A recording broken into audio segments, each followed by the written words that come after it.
The planet was forgotten by the stars. Earth had no seat in the Galactic Council, no voice, no power. And when the galaxy talked about Earth, they only laughed. The humans were seen as weak, primitive, slow to evolve.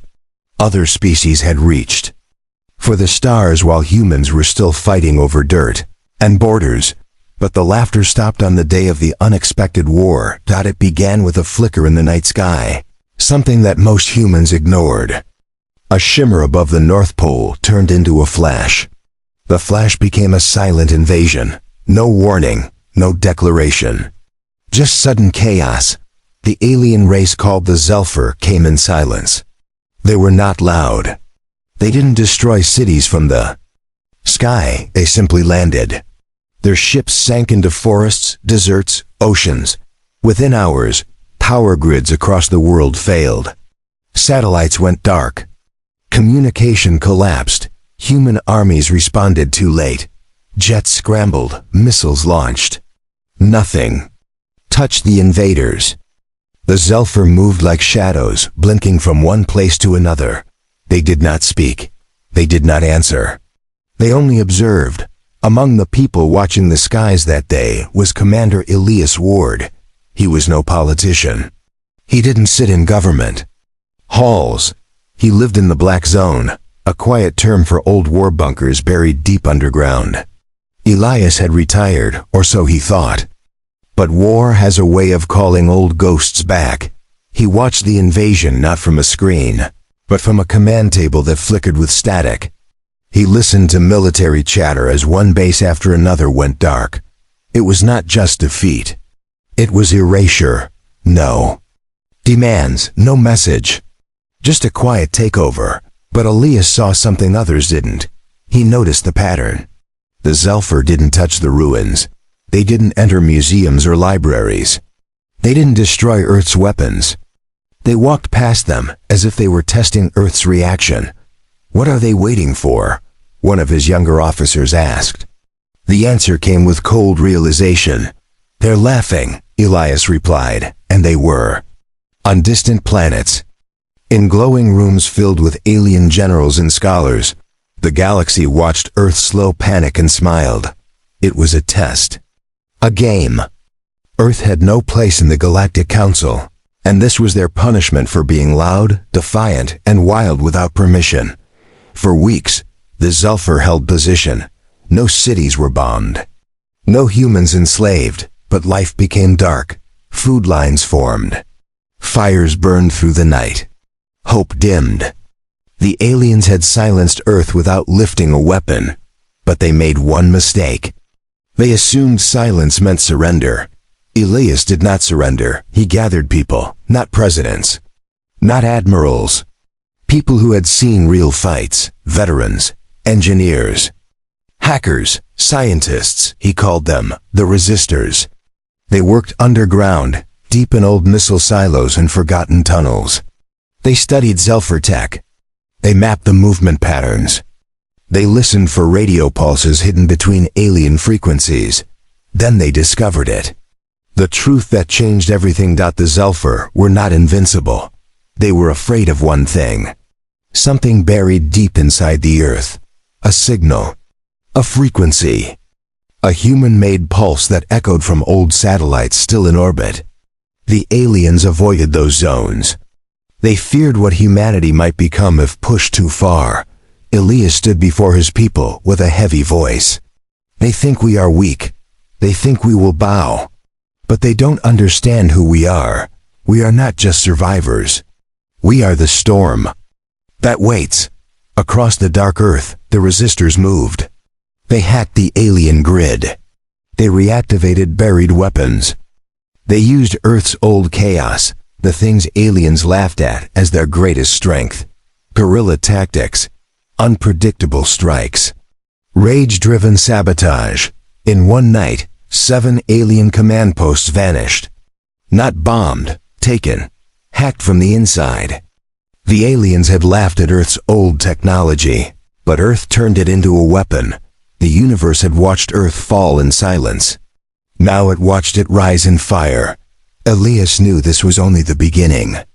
The war had not ended, it had just changed shape, and Earth would not fight like other worlds. It would not ask for help. It would not kneel to the Galactic Council. It would remind the universe why humans were feared long ago. And as more fires lit the sky, as the resistors moved from shadow to shadow, a single message was broadcast into space, a human voice, calm and clear. Earth stands, humanity rises. And for the first time in thousands of years, the stars stopped laughing. The Zephyr didn't understand the message at first. Human language was primitive to them, chaotic, emotional, and full of threats. But they had watched Earth long enough to know one thing. When humans warned, they meant it. The message echoed in the vacuum of space. Earth stands, humanity rises. It was simple, but the tone was not. It wasn't a call for help. It wasn't even anger. It was a promise. Across the planet, something had changed. The humans were no longer hiding. In cities like Tokyo, Berlin, Lagos, and Karachi, strange power surges began to rise. Power grids that had been shut down suddenly sparked back to life. Hacked alien towers were feeding electricity into human systems. The Zephyr responded fast. Their soldiers moved into these cities with silent speed. They scanned, hunted, and tried to erase the resistance. But this wasn't a normal war. This wasn't like the last planets they had conquered. The humans didn't fight like soldiers. They fought like predators. One Zephyr unit entered an abandoned subway station in Chicago. They expected silence. Instead, the ground exploded under their feet. Dozens of humans in exosuits emerged from hidden walls, using old Earth weapons modified with stolen alien tech. The fight lasted 90 seconds. None of the Zephyr made it out. In South America, a mobile research lab, run by human scientists, released a virus not to kill, but to blind alien drones by disrupting their vision sensors. The aliens never saw the attack coming. In India, children were being taught how to jam alien frequencies using only copper wire and battery cells. Old tech, but powerful when used right. Commander Elias Ward moved quietly through a military bunker hidden beneath a mountain. Around him, screens flickered with maps, enemy positions, and resistance activity. He looked older now. Not tired, but focused. The resistors had grown. From a few hundred, they were now thousands. Former soldiers, scientists, engineers, farmers, doctors, even prisoners. They had one rule: if you fight for Earth, you are human. Nothing else matters. But Elias knew what was coming next. The aliens had stopped laughing. A fleet had been spotted near Mars. 10 massive ships, each one capable of wiping out a continent.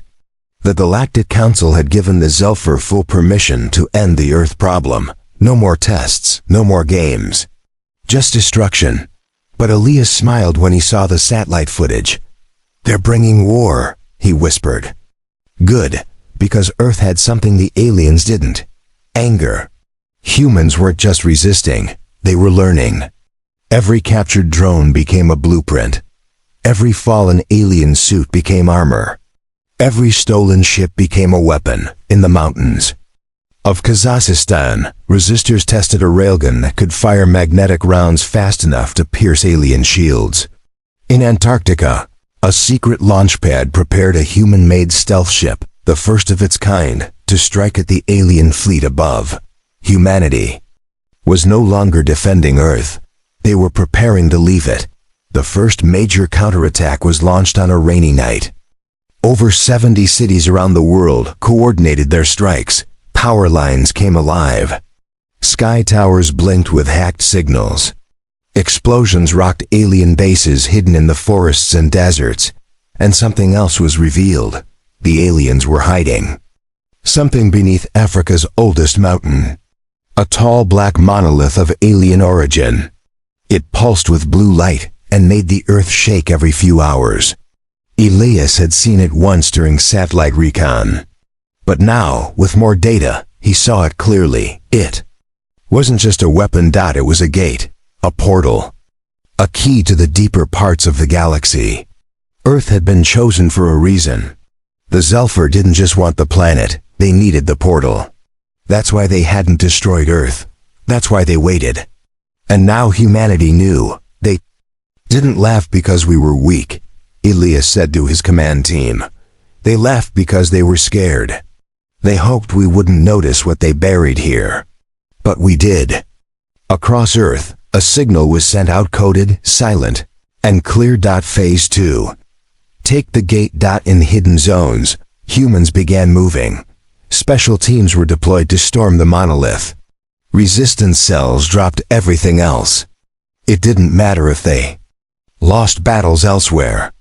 If they took the portal, Earth would gain control of something greater than weapons. They would control access to the stars, but as the first team approached the gate, something happened. The monolith pulsed and opened, and from its glowing core, something stepped out. Not a Zelphar. Not a human, something else.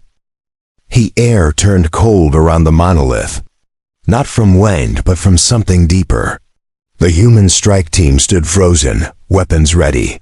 The portal shimmered with blue fire as a tall, armored figure stepped out. It wasn't Zelphar. It was taller. Thinner, wearing armor that glowed with symbols not seen before. Its skin was dark silver, eyes like white fire, and its voice echoed even without sound. The humans aimed their weapons. The leader, Captain Imani Ro, gave the signal to hold. She had seen alien tech before. But this creature was not part of the known galaxy. The being looked at the human team and spoke in a language no translator could decode. Yet somehow, the humans felt the meaning. You are not supposed to be here. Before they could react, the being raised a hand. Not to attack, but to point at the monolith. The gate behind it began to shift, change, and pulse. Then, suddenly, the creature turned and walked back into the portal. The gate shut instantly behind it. Captain Imani stared at the team. What was that? No one answered. Because no one knew. Back in the underground command center, Elias Ward watched the footage in silence. He replayed the scene again and again. The symbols, the armor, the voice. It didn't match anything in galactic records. We just triggered something ancient. Elias muttered. The portal was more than a gateway. It was a lock. And Earth just turned the key. At that moment, high above the planet, the Zephyr fleet reached orbit. 10 warships surrounded Earth, ready to burn it clean. Inside the largest ship, Zephyr High Commander Tirik stood before his generals. His claws clicked against the steel floor. Enough games, he growled. The humans touched the gate. Now we destroy them. But not all Zephyr agreed. One younger commander, Vera, spoke out.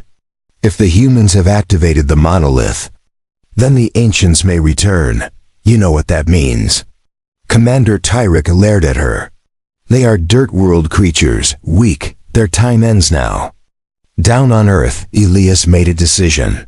He ordered all resistor forces to defend the monolith at any cost. Not to study it, not to control it, but to protect it. Something had changed. And now Earth wasn't just under attack, it had become a target for something older than the galaxy itself. The resistance mobilized.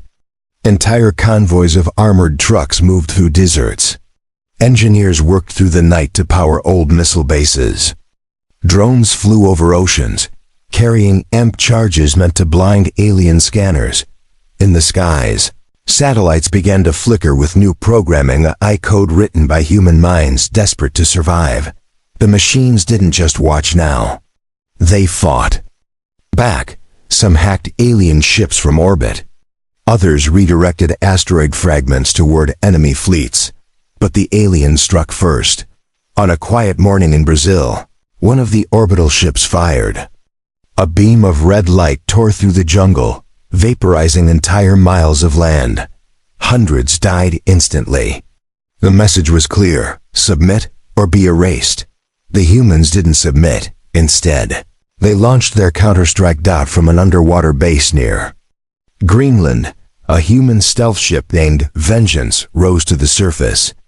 Powered by alien cores, armed with rail cannons and wrapped in reflective plates, it climbed into orbit unseen.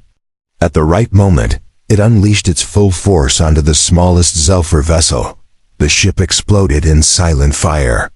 One kill, a warning. Elias sent one final message into space. If you want Earth, come and take it. But know this: humanity never kneels. The galaxy heard it. Not just the Zephyr, the Council, the traitors, the Watchers, the hidden empires, all of them. And many of them remembered the old stories, the stories of what happens when humans are cornered. Back on the ground near the monolith, something new began to grow. Strange symbols lit up in the grass around it. Energy moved through the soil. Plants started glowing. The air shimmered with heat that came from nowhere. Captain Amani stood guard at the site, staring at the monolith. It's not just a gate, she whispered. It's waking up. And just then, the ground shook. Not from the sky, not from war. From underneath. The planet was no longer silent. Something ancient, something buried beneath Earth's surface for thousands of years, was starting to rise. And this time, it wasn't humanity galaxy should fear. It was what had been hiding under their feet all along. The ground trembled. Again, not like an earthquake. This was deeper, slower, like something ancient was stretching for the first time in a very long time. At the monolith site, Captain Amani and her team braced themselves. Dust rose from the cracks forming under their boots. The symbols on the monolith glowed brighter now, pulsing like a heartbeat. The wind howled without clouds. The sky flickered for half a second like the stars blinked.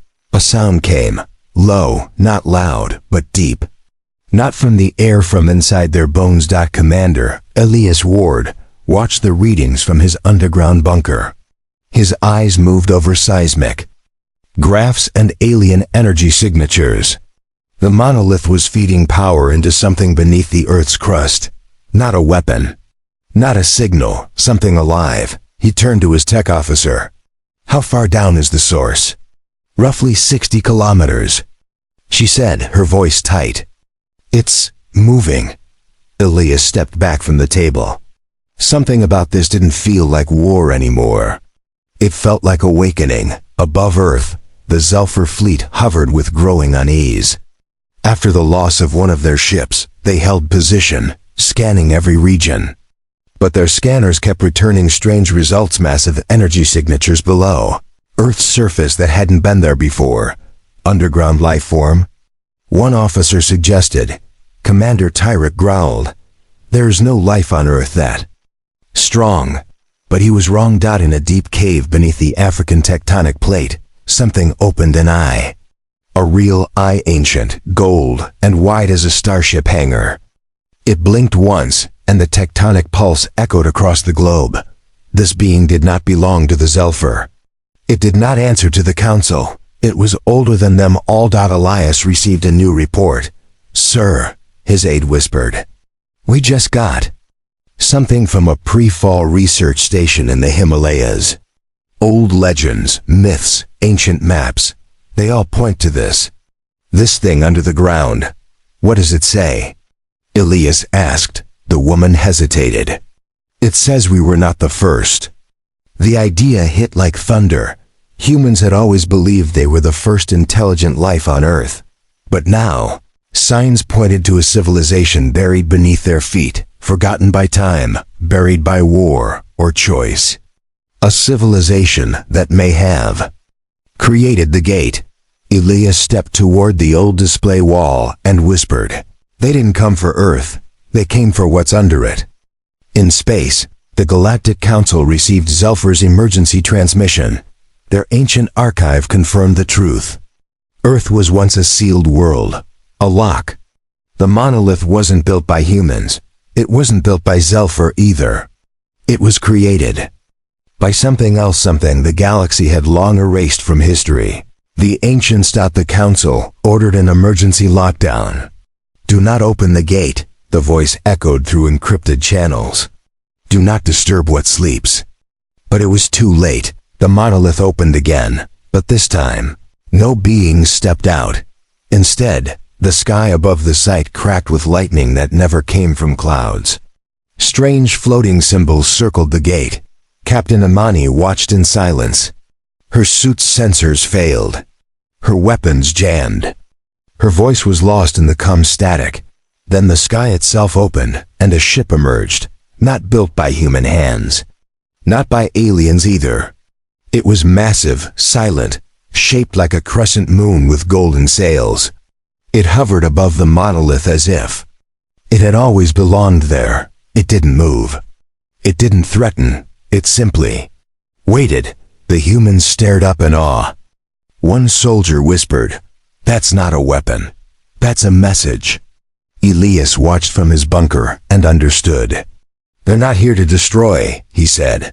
"They're here to choose. Choose who?" That night, strange dreams fell across humanity. People around the world reported the same vision, walking through stars, touching ancient stone, hearing voices that were not spoken but felt. "You have awakened the inheritance," the voice said in every mind. "Will you rise? Or will you repeat?" Elias understood then. Earth was not just a battlefield. It was a test. And humanity was never laughed at because it was weak. It was feared because one day it might remember who it truly was.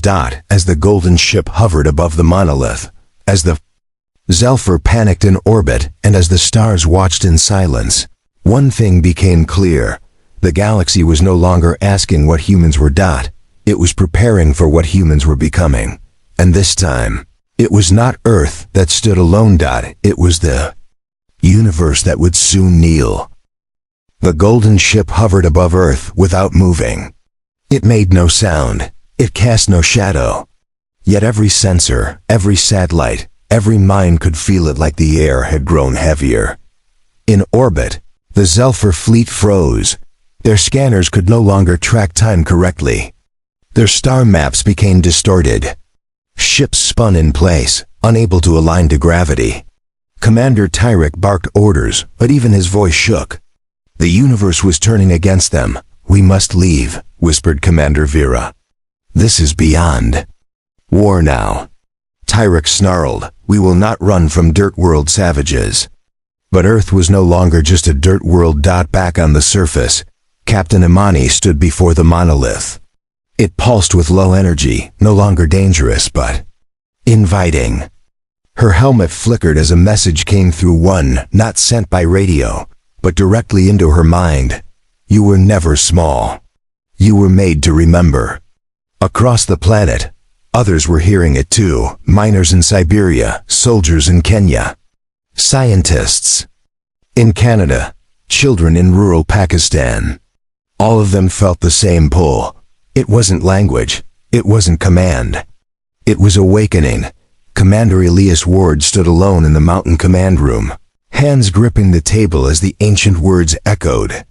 In his head, he saw flashes old Earth before humans, when other beings walked the land.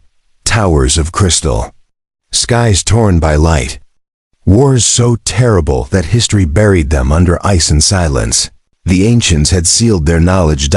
And now Earth had opened the vault. Elias opened a global channel. "This is a message to all humans.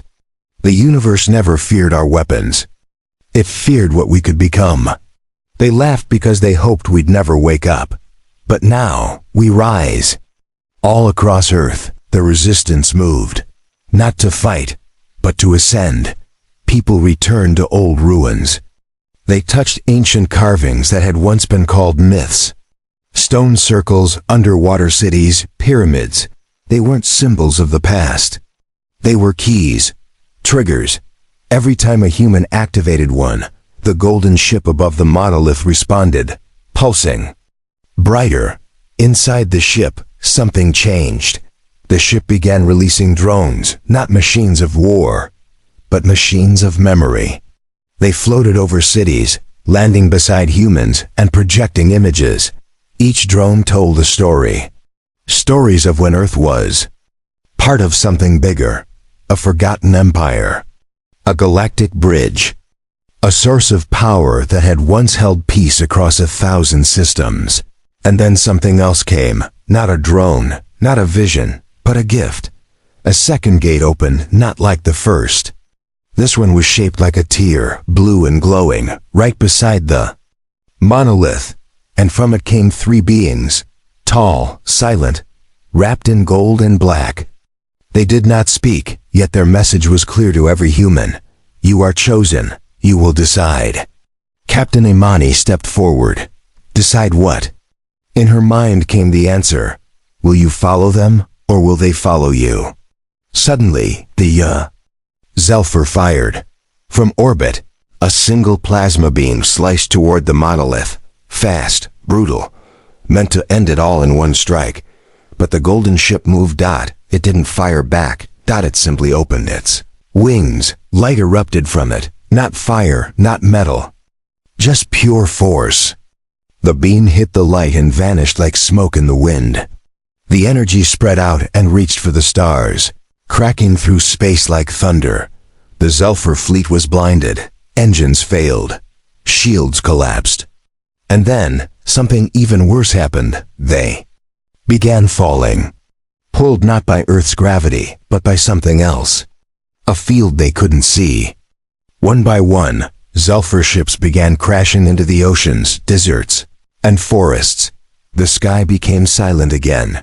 Elias Ward stood at the command table and whispered, "They just lost." But it didn't feel like victory. It felt like judgment. The beings at the monolith spoke one last time. They laughed because they forgot. But you remembered. Now it begins. The golden ship began to rise, slowly, gracefully. It moved toward the stars, and then without flash or sound, it vanished. Gone. Beyond known space. But the message remained in every human heart. Earth had passed the test.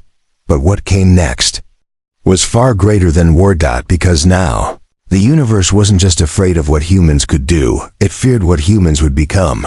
Asterisk. The golden ship was gone.